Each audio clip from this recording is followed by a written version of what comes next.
So napakarami mo ng utang sa iba't ibang mga ola dahil sa sobrang laki ng interest na ipinapataw nila. May stress na stress ka na, sobrang anxieties na inaabot mo, sobrang hirap na ng mental health issues mo dahil nga sa mayat mayang pangungulit na magbayad ka dahil sa sobrang dami nilang ola na nahiraman mo, di ba? So yung ganitong klase ng mga suliranin ng pinakamaraming humihingi ng advice sa akin na kung paano nila haharapin yung mga principal amount, kung paano raw yung gagawin yon, kung paano babayarin sobrang taas ang interest, kung paano ba matatapos yung mga problema nila dyan sa mga patong-patong na mga ola. Okay? So sa video ito, pag-usapan natin yan. Pero bago ang lahat, maglalambing lang po muna ako sa inyo na pakipollow po ang aking mga social media account, ang Facebook, TikTok at ang aking YouTube channel. At kung nakatulong sa inyo ang video ito, pakilike na lang po, tapos share nyo na rin sa ibang mga OLA victims para magkaroon sila ng ideya paano haharapin, lalabanan yung mga ganitong klaseng suliran sa OLA, at hit nyo yung notification bell ng aking mga social media account para lagi kayong updated sa mga videos na ginagawa ko. So yun nga, ang daming may OLA na halos umaabot ng 20, minsan mahigit pa. Diba?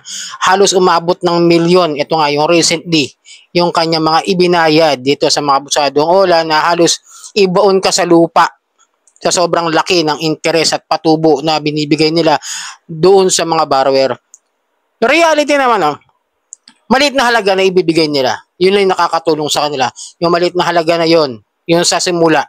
Kunwari, binigyan ka ng 5,000. Diba? Pero makukuha mo ng 3,000. Yun lang yun, pantawid pambayad lang yung mga ganong klase ng mga sistema ginagawa ng mga OLA, okay? Then, the reality, after that na makakuha ka ng pera, yung interest noon sobra. After the 7 days lang. Hindi na nga nakakatulong yung 7 days ngayon eh. Okay pa yung dati na meron pang mga 1 month na inaabot ko noon, mga last few years. Pero ngayon mas matindi na, hindi na 15 days eh. 7 days na. SEC, pakikatok ka. Kakatukin ko lang po kayo, bakit pinahihintulutan nyo yung mga 7 days? Gayong 1 month yung 15% per month na interest na ipinataw at sinunod nyo na galing sa BSP o Bangko Sentral ng Pilipinas, di ba? Dapat inihigpitan nyo yung mga ganyang klase. Dapat binibigyan niya ng cease and desist order eh, di ba? So yun, in my experience, ito disclaimer muna, no? In my own experience to. Disclaimer, hindi po ako legal advisor o attorney. Hindi po ako financial expert.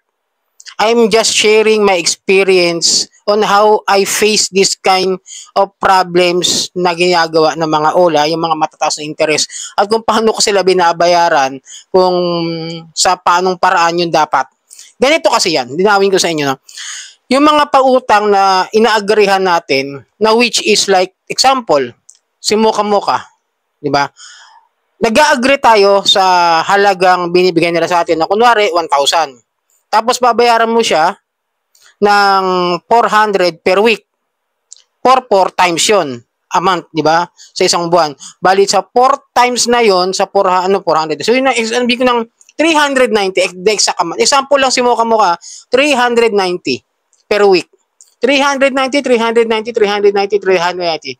8 times mo sa 4. Magkano lalabas? 1,560 for 1 month. Na sobra sa kalahati ng interest doon sa principal amount, di ba? Kaya ka tayo nababaon sa utang. Real talk, di ba? Ngayon, dahil hindi mo na kayang bayaran yan, na mabayaran, utang ka ngayon sa iba. Yan, ang problema. Itatapal mo ngayon kasi hahanap ka dahil natapat na wala kang pera nung dumating yung mga 7 days mo. May mag-o-offer ngayon dyan ng mga ibang OLA. Sasabihin, bibigyan ka ng ganitong amount, di ba? Ano mangyayari pag binigyan ka ng ibang OLA?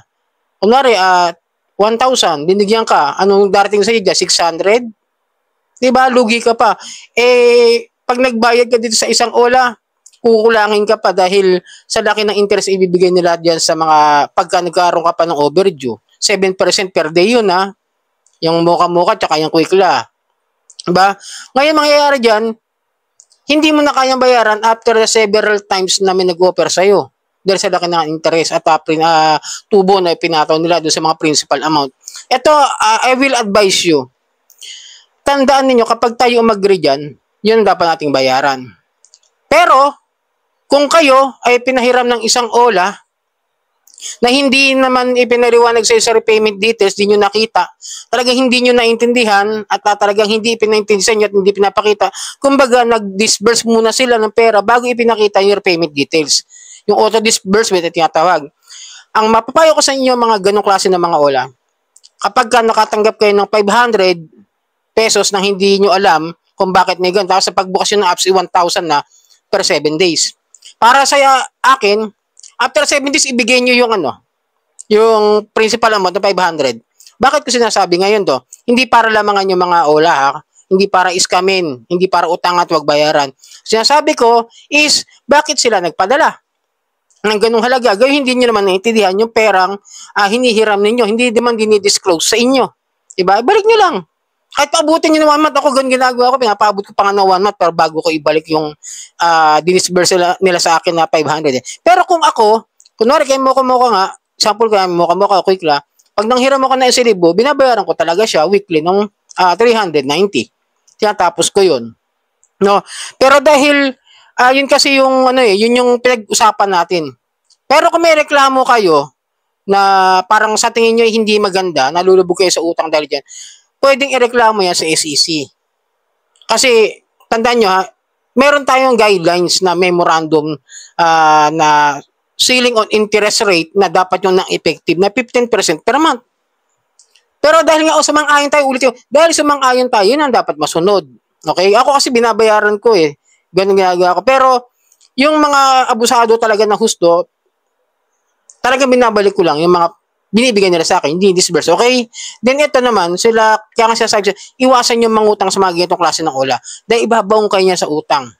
Yung principal amount, ganito, kung dumating yung time na inoperan kayo ng principal amount, like si DJ doon, naranasan ko dyan, nag-o-offer talaga yan, 3, 4, 5 months mag-o-offer yan. Kunwari, may utang kayong 2,000, tapos hindi nyo nabayaran agad, mag-o-offer yan ng mga ganong panahon. Sila mismo mag-o-offer ng bayaran na lang kahit yung principal naman na 2,000. Okay? Balik nyo na lang yon kung anong araw. At bigla-bigla yan Kung meron kayong pera, bayaran nyo na lang. Okay? Maliwanag. Kasi sa totoo lang, no, kahit sabihin nila na kakasuhan kayo ng small claims ng mga yan, ng mga OLA na yan, huwag kayong matakot. Kasi hindi naman nila kayang gawin Sa totoo lang, no, in real talk lang, sa tagal ko na, ilang taon na, 2 years yata, 3 years.